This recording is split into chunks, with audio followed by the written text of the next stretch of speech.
In today's episode, I got a tale of two cities for you. Wanted to talk to you about RECO and the ongoing problem of people not getting their commissions they're owed. And I want to talk about staging and being a seller and being realistic in this marketplace. I'm going to get you started on these right now. This is KW Real Estate News and Views for the week of January 5th, 2026. It's a brand new year and I'm excited to get going. A lot of stories for you on real estate I wanted to talk to you about. The first one actually came up because I'm busy. Tale of two cities. I'm talking about Waterloo and I'm talking about Guelph and in particular the apartment condo segment.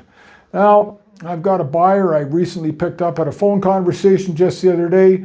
She's looking at buying a property for her student kid. They want somewhere to live instead of paying rent.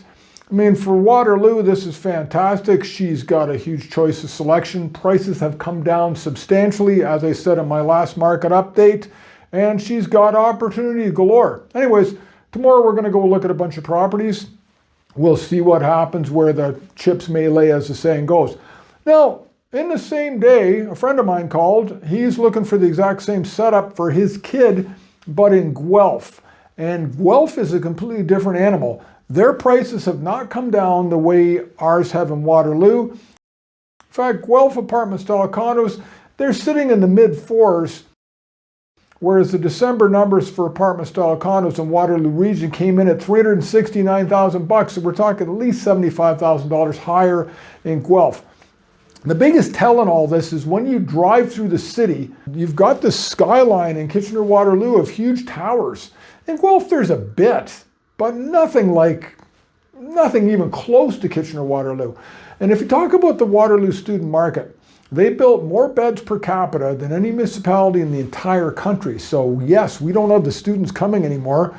And Conestoga College in particular, 97% drop in enrollment. Partner in crime, she works at the University of Guelph and enrollment has stayed firm there. So it's a different animal in Guelph and you're not going to get the kind of price reductions you will in Kitchener-Waterloo. Just a little interesting tidbit, a tale of two cities, no question about it.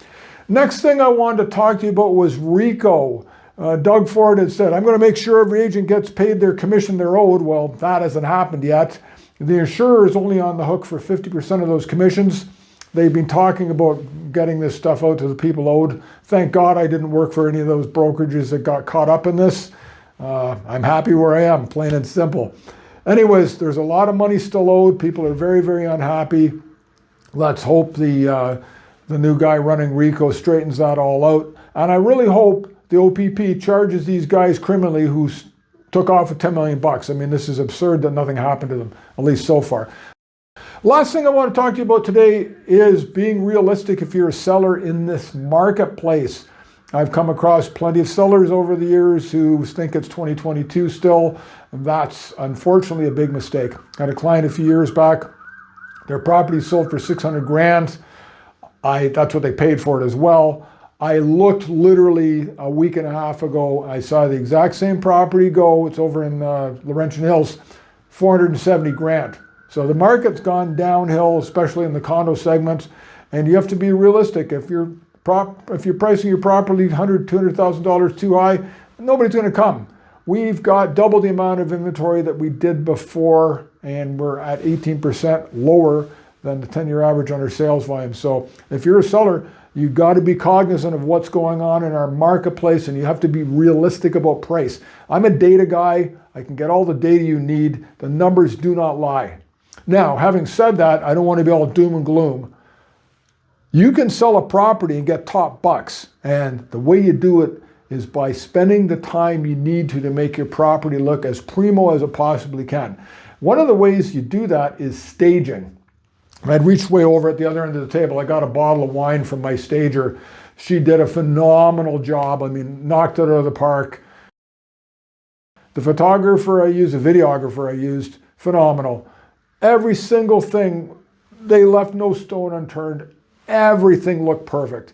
If you've got a property you want to sell, it needs staging, it needs professional photography to get that done. If it doesn't look right, nobody will buy it. You've got to have it priced right. You've got to have it looking awesome. And if you do, you're going to do really, really well. No question about it, staging works. And that's the long and short of it, because buyers in control of this marketplace. You've got to have a competitive advantage to make your property sell, plain and simple. Anyways, that's all I got for you this week. Thanks so much for watching, and we'll catch you on the next one.